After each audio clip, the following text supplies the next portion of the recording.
Hello, everyone. I apologize for the delay here with the technical difficulties. We're going to get right to the session here on MDS and non-transplant treatments. Our speakers today are Doctors Aref Al-Khali and Hassan Al-Khatib. They are, Dr. Al-Khali is an associate professor of medicine. His clinical interests include MDS, AML, CMML, MPN, and ALL. And Dr. Al-Khatib is a hematologist and bone marrow transplant specialist with a special interest in CAR T-cell therapy. Thank you. All right, welcome everybody. Thanks for attending the MDS topic. I'm going to talk about the low-risk disease, and then after that, we will move on to the high-risk disease. I'll start by giving a little bit of data on the disease itself, and then move on to talk about therapy. In MDS, as you know, there's usually low blood counts, as you can see with white cells, red cells, or platelets. In the bone marrow biopsy, there are abnormalities. One of the most important ones that we look at is the myeloblast, but there's a lot more that we look at. And then in the chromosomes or cytogenetics, we look at abnormalities. Half of the patients usually have abnormal chromosomes, and some of them are important therapeutically or prognostically. And then there's the mutation piece that you've heard about this morning in Rochester, and that's really complements the whole picture in understanding what are we dealing with. Some of those information may give us a good prognosis, some may tell us what to treat, and some may tell us that this is an aggressive disease. Many patients ask what are the symptoms that can happen with MDS. It all depends on the counts. If you're low blood counts or anemic, then you could have fatigue, tired, short of breath, sleepy, feeling cold. If you have low white cells, you may see infections, although they're not common in my opinion. And if your platelets are too low, you may have bleeding. This is the new and current classification by the WHO. And you can see that now we can define MDS either by the way they look under the microscope or by their chromosomal abnormality. If you look at the ones in green, you can see that chromosome number 5 abnormality is an entity, MDS with SF3B1 is an entity, and MDS with 2 allelic mutations or abnormalities in P53, something that's very important. But in a way to risk stratify MDS, we look at several factors. So you can look at the blood work and see, is it only one problem, low red cells, or 2 problems, low red cells and low platelets. You can look at the blast, as I said, in the marrow and check, is it increased or decreased? You can look at the chromosomes, you can look at the mutations, and then you can put all of this information in a model. And the IPSS molecular is basically the most up-to-date model we use in prognostication, understanding if the disease is aggressive or not, or is the disease going to behave aggressively or not. And those mutations, especially the one from the next generation sequencing, can give you a lot of information on the behavior of the disease, on the morphology of the disease, on the possible progression of the disease. And slowly, it can even affect my decision on how do I treat MDS patients. As you can see, the greens are the ones approved by the FDA, and the reds are the ones that has data but not yet FDA approved for this indication. And if you look at the prognosis, this is not inclusive of all prognostic models in MDS. We can see that the IPSS revised and the IPSS molecular, the last 2 prognostic models, help us to understand, is this disease aggressive or not? And this data is available to you, and you can actually plug it in online. And in this biggest paper of prognostication with several thousand patients from different countries, show that the P53, the MLL, and the FLT3 mutations are the ones that can dictate with very heavy weight a poor prognosis. And it can split patients into 6 groups, as you can see in green, which is the most benign or the longest survival, and the red line at the bottom, which is a very high risk disease, which is going to be the highest risk disease. And if you go to online and look, I just put IPSS molecular calculator, that will bring you to this website. You can put your numbers, and actually you can even figure out which group I belong to. For example, I did this case, and then when it was a high risk, if you look at the IPSS molecular, it says it's high, and it says in the IPSS revised is intermediate. And this is important. Some of this could be too tough for you to understand, but if I use the old model, it says that you have an intermediate risk disease. But with the molecular data, now I understand actually this is actually an aggressive disease. This is what the power of having all of this data to understand what type of disease am I dealing with. So in general, I usually define MDS into two categories: low grade and high grade, low risk and high risk. And then the details is which model you use and how can you be calling a case low grade or high grade, something that you can disagree on. But in low grade MDS, my concern is cytopenias, low blood counts. I want to treat those and get them better. In high grade MDS, which is going to be covered by my colleague, Dr. Al-Khatib, his goal would be to focus on how can I bring those leukemia cells, or called blasts, down, and how can I make this disease back into remission. So in low grades, we have a lot of drugs approved. I'm going to talk about that in details. Growth factors, hormonal factors, drugs that will increase the production of blood cells, which is a mainstay treatment for this disease. There are several ways of doing this. You can do injection once a week, and that's basically the erythropoietin, or you can do the every 3 weeks injection, and that's the darovasertib. And those drugs usually are main goal is to increase the red cell production. They're low toxicity, anybody can take them. There's really no contraindication almost to anybody to be on a drug like that. They could be very infrequent, as right here 3 weeks. The time to work is usually about 2 to 3 months. You want to see a response there. And then there are a preferred frontline therapy. They are not the frontline therapy because now we have new data, but I think they are one of the preferred frontline therapies. Do I use white cell hormones or growth factors that will stimulate the white cells or the neutrophils or the granulocytes? The answer is no. In my practice, I don't use them a lot. There are a few cases I can use. I'm always concerned about the possibility that they can induce a transformation into leukemia, among others. And they are also having a problem, which is they need to be given every day. So it's not a very convenient thing to our patients. Now, the next drug is luspatercept. It's a very novel drug that works basically on improving the inflammatory milieu of the marrow, and it has been approved in MDS and also in other diseases to improve the anemia. I like this figure from a phase 1, phase 2 trial, and it shows that the hemoglobin goes up within a few weeks. I think that's very unique about this drug. The response happens very fast. It's an injection given every 3 weeks, and as you can see, within a few weeks, the response happens if it's going to happen. Then we have the phase 3 study, which was the medals in the second line after ESA failure. And this is the trial that approved this drug in patients with MDS and ring sideroblasts, or SF3B1. And you can see that it's actually response rate about 40 to 50% in that group of patients. But just a few weeks ago, the FDA approved this drug as a frontline therapy based on the COMMANDS study. And in this study, luspatercept was given as a frontline therapy against the red cell hormones, or erythropoietin. There's one important thing here is to remember that this study mandated blood transfusions. And you can see that this trial showed that luspatercept given as a frontline therapy is actually doubling up the response rate in all ways of analysis. Now, if you look at the SF3B1 mutations and the ring sideroblasts, they did the best. But if you really don't have those, they were almost equivalent for the luspatercept and the epoetin alpha. So based on that, this drug is now approved as a frontline therapy in MDS. It's a shot injection given every 21 days.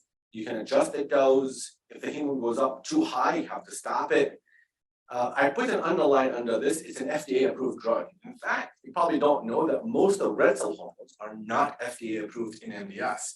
So insurance can always say no. You can have a problem with the copay. They can tell you, some states you're allowed to take it once a week, but not every 3 weeks because of of the money. So at least that actually in this case is now FDA approved in this case. And I'm actually starting my first patient as a frontline therapy next week. Now, what about if a patient gets ESA or red cell hormone, the E-protein stimulator, and that they fail that? Can we try to salvage them? You can do that by adding a pill called Revlimid.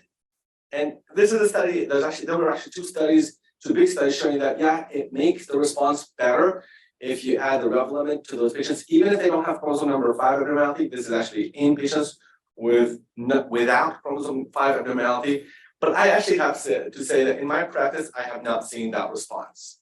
How about giving immune suppression therapy to patients with MDS, almost an aplastic anemia-like therapy? The answer is yes, you can do that. You can do an ATG-based regimen. But I can tell you that in our database, only 2% to 3% really qualify for this type of therapy. So it's not a common practice. I'm going to go fast just to capture most of what I want to talk about today in MDS. Now, how about Revlimid or lenalidomide, a drug that works very well in patients who have chromosome number 5 abnormality? This drug response rate is about 66 to 70% in that population. It is considered to be a frontline therapy if you have MDS with 5q abnormality. The goal of this drug is to stop transfusions. This study mandated, again, blood transfusions, but we don't have to wait for that. You can stop that even with moderate to severe anemia. In fact, the response rate will be higher in that case. I like this drug. I think even the guidelines, it's a preferred drug if you have del5q abnormality.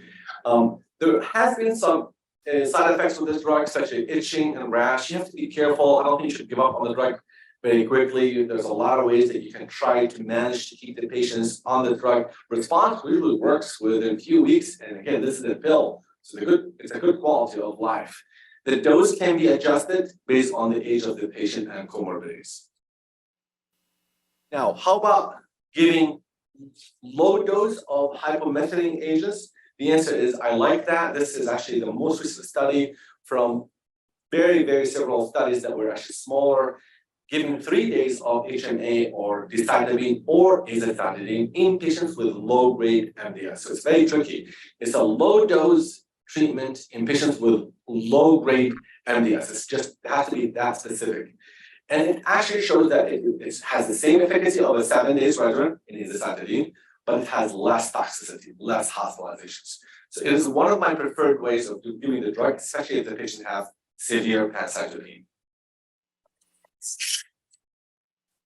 Can I give another growth factor for the patient with MDS? The answer is yes, not FDA approved, but you can give a TPO mimetic or a platelet growth factor, eltramobag versus other drugs like omeplastin, and you can increase the platelet counts. It's not a common situation that the MDS main problem is thrombocytopenia or low platelets, but if present, the answer is yes, it works. Half of the patient's platelets will go up with this drug. You just need to be careful on the blast percentage going up. Most of those patients will tolerate the drug very well. So if you look at low-grade MDS, I'm using the definition right now of WHO. If you have del5q, I use lenalidomide or Revlimid pill. If it works, great. If it doesn't work, there's really not much of great data on what to do.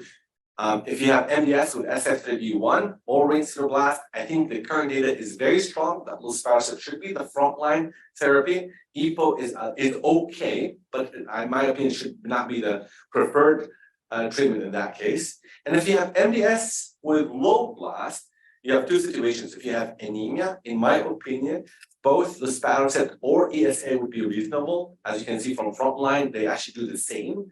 If you have pancytopenia, that's a tricky situation. And I'll remind you again that a low dose HMA would be the best, in my opinion. Now, what if they fail? Could you try other drugs? You could, but there's really not much of great data there. There's only a few reports to use any of these drugs, and we usually recommend trial. Well, thank you all. This is the end of part 1 of this MDS of low grade. Sorry to be fast, but now we're going to hear part 2, which is the high grade MDS with Dr. Al-Khatib, who does treat those patients and also has a transplant hat. So it'll be a lot of data for you guys. Thank you.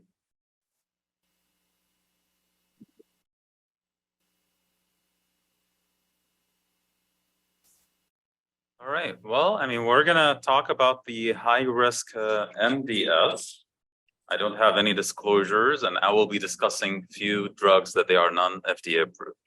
So high-risk MDS is defined based, you can define it based on prognostic models that they are high risk, pick and choose which prognostic model that you're gonna elect to pour in the data. Or basically, in my mind, that I think high-risk MDS, these patients who have quite a bit of an increased marrow blast. So when I talk to my patients, really our primary goal is to alleviate transfusion dependency.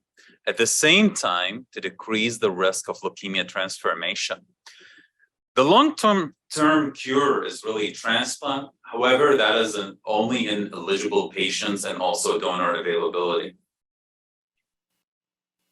So for high-risk MDS, currently the standard of care as of right now is hypomethylating agent with azacitidine, decitabine. So the AZA-001, this was a phase 3 clinical trial, was done back in early days in 2000, actually led the FDA approval for this medication. It randomized patient to either azacitidine, the 7-day injectable medication, or kind of like best supportive care, whether chemotherapy or induction chemotherapy. And this was predominantly for high-risk MDS. Yes, it included some transformed, like almost AML or a few patients with CMML, but it was predominantly MDS. The most important thing that it was associated with achieving response, meaning these patients were able to have a blast less than 5% in the bone marrow. But also from a quality of life, also we see here that these patients also had major improvements, whether in the red blood cell transfusions or basically the platelet count. Fortunately, this has translated into an improvement in survival compared to these patients who did not receive the azacitidine. In addition, that also translated into decrease in leukemia transformation. So a few years ago, oral decitabine, which is decitabine coupled with cedazuridine, or the commercial drug called Inqovi, has been also approved for the frontline treatment for patients with high-risk MDS. Response rate was similar. What seems to be from our experience that these medications seems to be, they are more myelosuppressive compared to maybe the IV formulation, but it's also quite convenient to the patient because it's a pill form that you take for 5 days. They might have like more GI toxicity compared to other, HMA formulation. And it seems to be that these patients also were able, this was able to translate into an overall survival benefit. So azacitidine coupled with venetoclax seems to be is a very attractive treatment strategy. The venetoclax is a BCL2 inhibitor that is currently FDA approved for patients with acute myeloid leukemia. However, when we treated that for MDS patients in the regular fashion of 28 days of venetoclax, seems to be associated with quite a bit of degree of cytopenia, drop in the counts, delayed count recovery. For that reason, whenever we use it in the clinic, we try to stick with 14 days. Sorry about that. I don't know why this is. Anyhow, the interesting part is that the overall response rate was quite high. It was almost close to 80%. The other important thing that these patients were able to achieve also transfusion independency, whether for red blood cells or platelets. The other important aspect, and maybe differentiate this, doublet kind of therapy, that these patients would have a response much earlier compared to HMA alone. So this would be probably an attractive treatment strategy, especially if I have a patient who I want to take to allogeneic stem cell transplant, and while basically figuring out the donor availability. The side effects of this doublet chemotherapy, degree of cytopenias, infections, that is why I don't feel that this is all patients with high-risk MDS should be undergoing this therapy. The last thing, and I have to say that, nowadays, with better tolerated therapy, we rarely use almost like an AML induction chemotherapy treatment for patients with myelodysplastic syndrome. So the response in this category was almost similar to the AML and secondary AML, about like almost 48%. And again, with an induction treatment chemotherapy that is about 4 to 6 weeks of a hospital stay, risk of infection. So probably this would be only limited to very fit patients and probably, young patients as well. All right. So for high-grade MDS, the way that, we see this, the algorithm of treatment, if it is an increased blast, the patient is a transplant eligible, probably I would use a combination chemotherapy with hypomethylating agent and venetoclax. Again, venetoclax is still not FDA approved, and the phase 3 trial is still, the results are still finalized. At the same time, even though if it is an increased blast and the patient have a specific isolated 5q deletion, we still feel that the lenalidomide can be a very attractive treatment option. In a P53 mutated high-risk MDS, HMA either with or without venetoclax after discussing with the patient. I believe in these patients, the best route of treatment would be to enroll in clinical trials. Now, I throw here a few mutations, and interestingly, targetable mutations in myelodysplastic syndrome only account for less than 10% of the cases. So to identify an NPM1 mutation in MDS, it's only about 1% of the cases. NPM1 seems to be, at least a lot of this data is extrapolating from patients who have been treated with this combination chemotherapy of hypomethylating agent and venetoclax in AML world. It seems to be that NPM1 positive myeloid neoplasm are highly sensitive for the combination chemotherapy. Now, IDH1 and IDH2, they account for about, anywhere between 3 to 5% of the cases.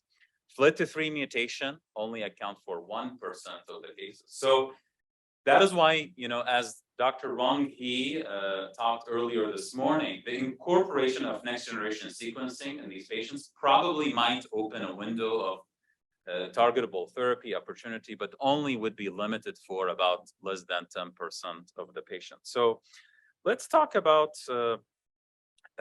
just an overview. So probably in a relapse or refractory MDS, what is the best treatment is basically referral to clinical trial.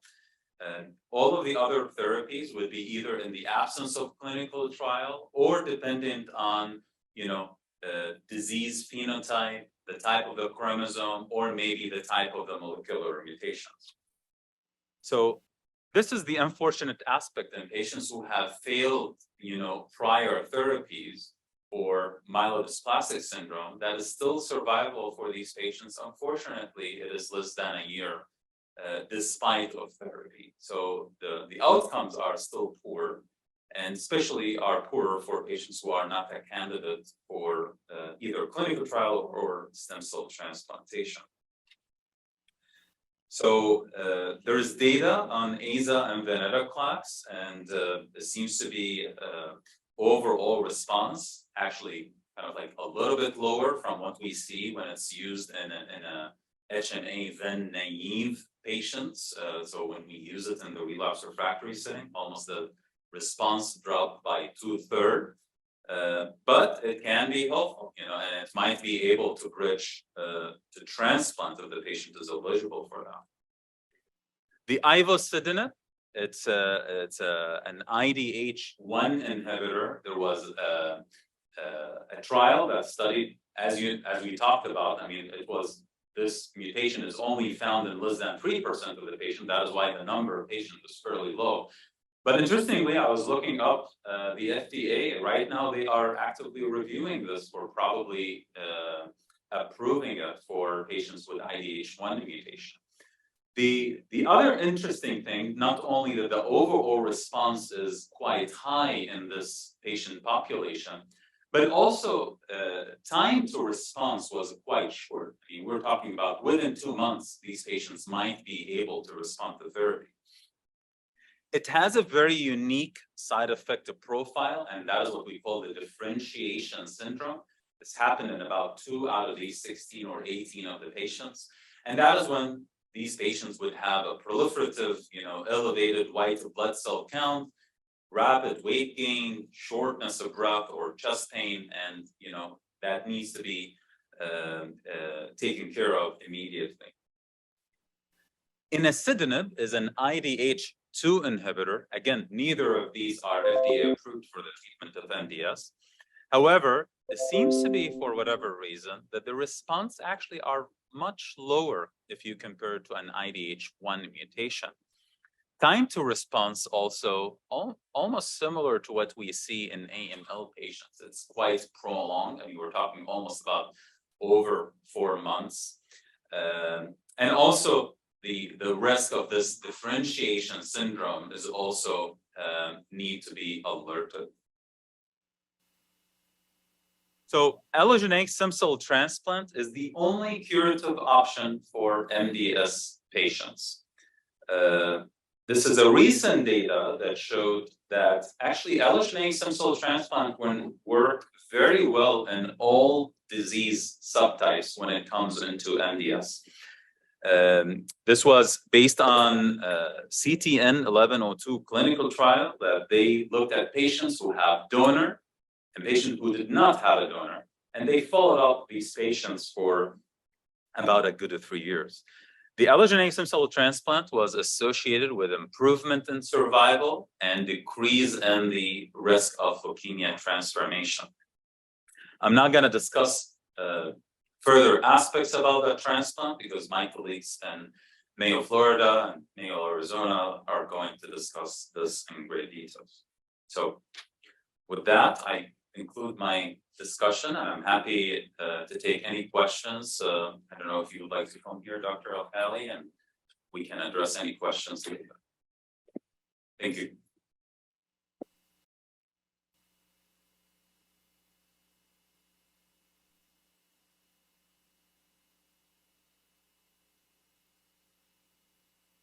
I can ask one question from here. Why is it so very important for patients to get a second opinion with an MDS diagnosis? There have been studies recently that have stressed the importance of that and sometimes the disparity between perhaps a diagnosis at the community level versus at an academic center. So can you both address that issue?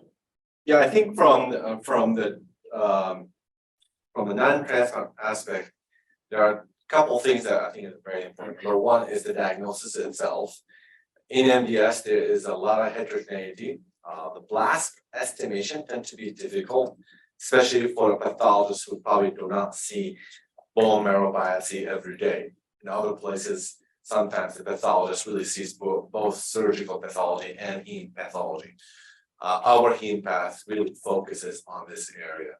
A lot of times when our second review raises a concern, I trust them, and when I repeat the marrow, actually we find exactly what they saw.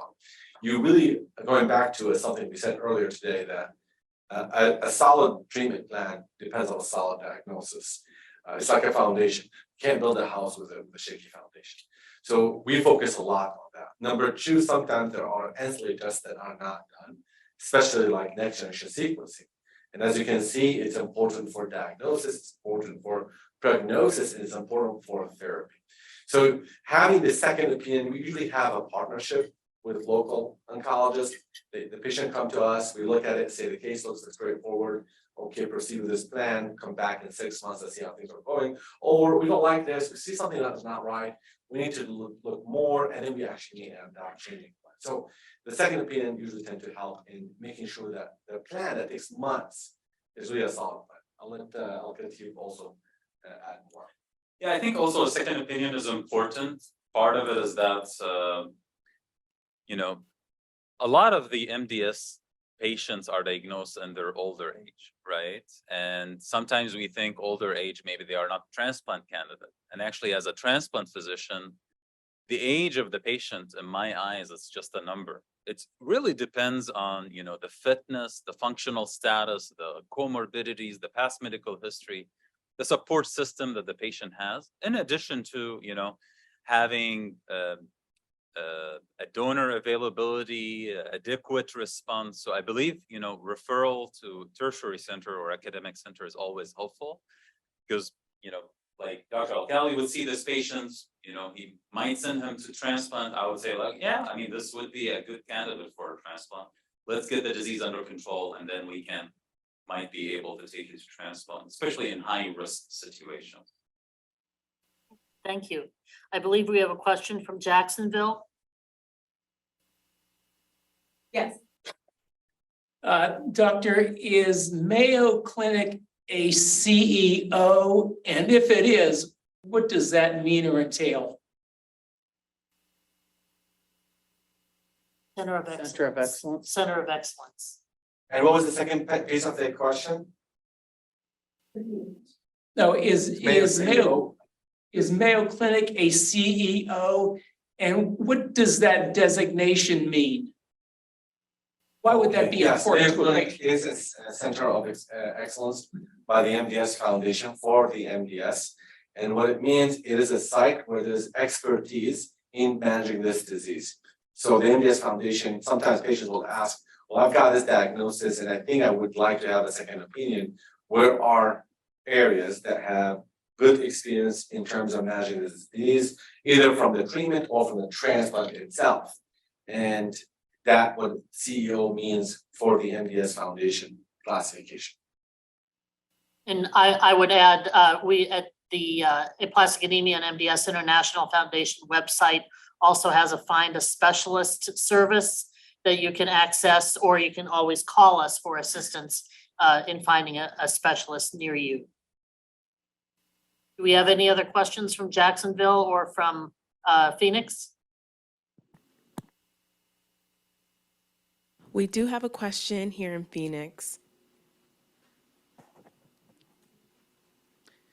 Go ahead. Hi, Aref. Hi, Hassan. This is Cecilia Ranayin in Arizona. When I have some patients that I see for MDS, I notice that a number of them are quite reluctant to start treatment chemotherapy options. And the reason for that is because they feel that once they are on chemotherapy, this is going to affect their quality of life. So the questions that I had for both of you is regarding quality of life studies, the impact of that parameter in the outcomes of the patients with MDS treatment. Thank you. Thank you for the question. I'll tackle some of it, and let Hassan probably tackle the rest of it. I think the question is very important, and maybe I'll also expand it a little bit. So, would the therapy of MDS cause more trouble than the disease itself? And that's a great question because it is really dependent on each patient's situation. We sometimes see patients with a hemoglobin of 9, and they're asymptomatic, and they're doing fine. And just jumping on therapy because their hemoglobin is low is probably not the right thing, because the therapy may cause more side effects and drop the quality of life. On the other side, you get somebody with a hemoglobin of 9.8, and he has lung fibrosis, he's on oxygen, he's suffering. So you want to look at that case and say, no, absolutely, you have now double jeopardy because you have two issues heads up the same issue, which is the fatigue and the oxygen pathway. So when you treat them and you bring the hemoglobin up to 11, that patient quality of life is going to be better. Now, if I'm going to shift gear a little bit to your question, chemotherapy, I will actually change it. Is there any contraindication to giving chemotherapy in MDS? And the answer is no. I don't remember ever telling a patient you do not qualify or you're too sick for chemo. You can always adjust the regimen. You can change the dose, you can change the frequency, you can talk about subcutaneous administration, intravenous, and oral. I have a patient today. She's too far from any facility. She does not have support. And I told her your treatment is with parental HMA, which is either IV decitabine or sub-Q A's that she has to drive 2 hours to me. She said, I don't want to be treated. So I told her, you know what? You have a third option, which is a pill, and it's oral chemo. Would you be interested? And she said, absolutely. And now she's 3 months in remission on the pill, and she's happy that there is such an option. So, and I just made it maybe dramatic, but it is reality that you have to look at what your patient wants and goals and make sure they understand. Yes, with HMA, like you mentioned, and chemo, there might be some side effects, but the ultimate goal is to make your quality of life better. And the question is, are you willing to go through that so that you get at the end what you want, which is improving quality of life? I think that is a great point, Arif. And I think the other thing, it always depends also what you bargain with the patient, right? So I always tell my patients, I mean, we can try it for the first month. If you don't like it, I mean, there's always a U-turn and we can stop the therapy altogether. So I think part of it is that, the fear that this is going to be leading into significant hospitalizations and such, but I think sometimes the treatment can be tailored to the needs of the patient. Thank you. We have an online question. I was diagnosed with MDS. The treatment that is recommended for me is Procrit. I have not heard any referral to Procrit in these sessions. Is Procrit a viable treatment? What would you recommend instead of Procrit? IPSSR healthy 67-year-old. Yeah, without really answering the particular case itself, but you have a good question. I try to avoid using the brand names of this in this presentation. I'll go back up to actually maybe the second slide in my presentation. I don't know if you're able to see what I'm doing here, but Procrit is under growth factors, which is what we talked about at the beginning. They are a mainstone of therapy. And it is this first line, it's called erythropoietin. There's a lot of it, Procrit, Ritacrit, Ipogene, a lot of those brand names. And those are given usually once a week. The goal is to induce red cell hormone, red cell production. It works within 4 to 8 weeks. Again, there's a lot of different brands. It is used to be the first line therapy in this disease. It is now considered to be one of the standard first line therapy of this disease. Minimal toxicity, bone aches, itching, high blood pressure. Majority of patients either respond, about 50-60%, or don't. I really don't see a lot of toxicity usually with this drug. So I talked about it. I just did not talk a lot about brand name. Thank you. Another question we receive frequently is about participation in clinical trials. How do you encourage patients to look into clinical trials, and how do you advise them in that process? Yeah, I think that is very important, especially if we are dealing with a high risk disease. I mean, I think we looked at, maybe one of these entities like that we don't have great treatment options to, meaning relapse refractory setting with the MDS, patients with MDS who have P53 mutations. At the same time, also sometimes clinical trials can be challenging, right? I mean, you need to commute back and forth. Are you willing, to do that? I mean, this is a great option for me as a patient if I live maybe 5 hours or 8 hours far away, which maybe add further burden to the patient, and maybe this clinical trial could be a great or the best option, but then on the other end, we're also affecting the quality of life. I will add to that, clinical trials sometimes are an option, but sometimes there are the option. And that is, for example, when you have treatment options, you can always say, I don't want a trial, but you may get to a point where there's really nothing else I can offer you. And the trial becomes your only option. And is it correct with clinical trials that they receive the standard of care at a minimum?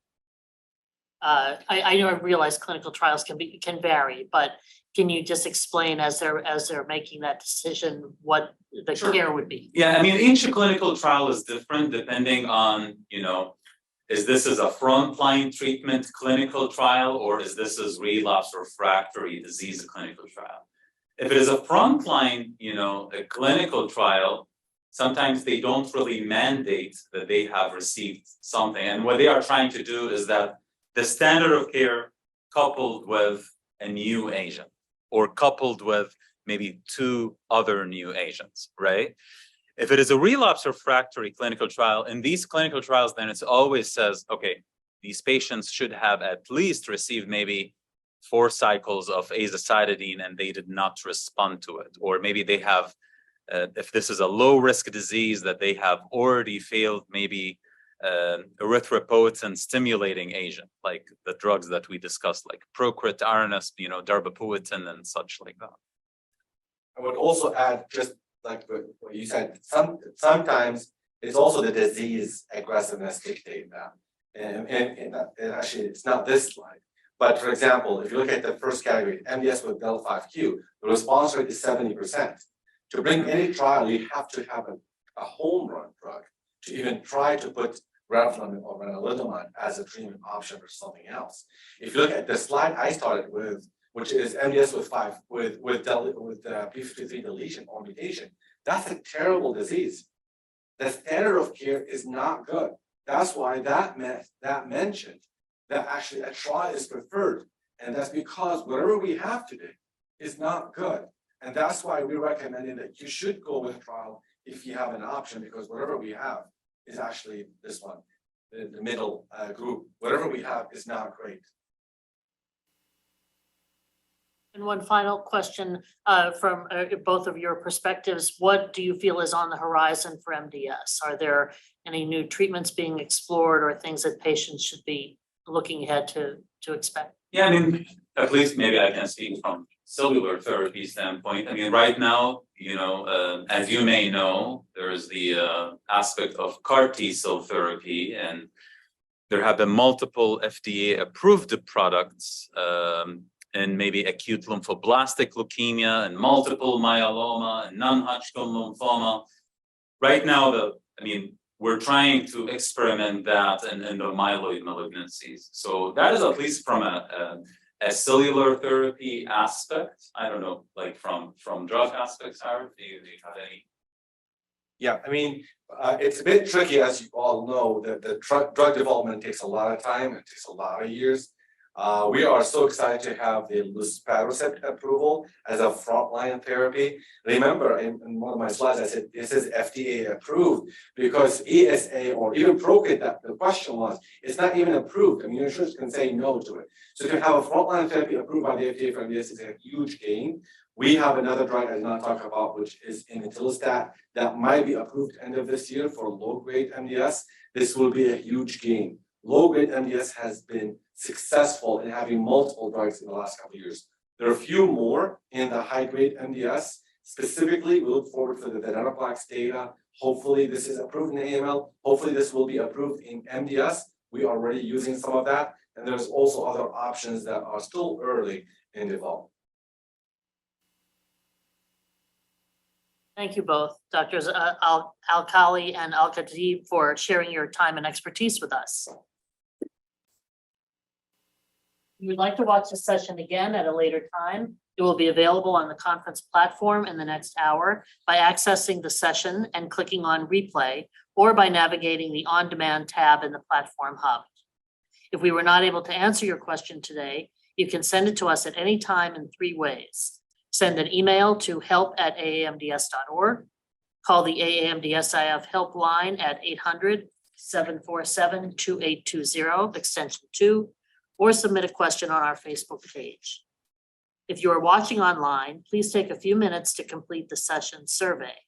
Your input is important to us and helps us plan future educational programming. Also, be sure to visit the exhibit hall and chat with conference sponsors. The next educational sessions will start in approximately 15 minutes. On behalf of the Aplastic Anemia and MDS International Foundation, thank you for joining us today and for making us your resource of choice for information on bone marrow failure diseases. The AAMDSIF Medical Advisory Board and team are here to help you and your family as we have for the past 40 years. This concludes the session.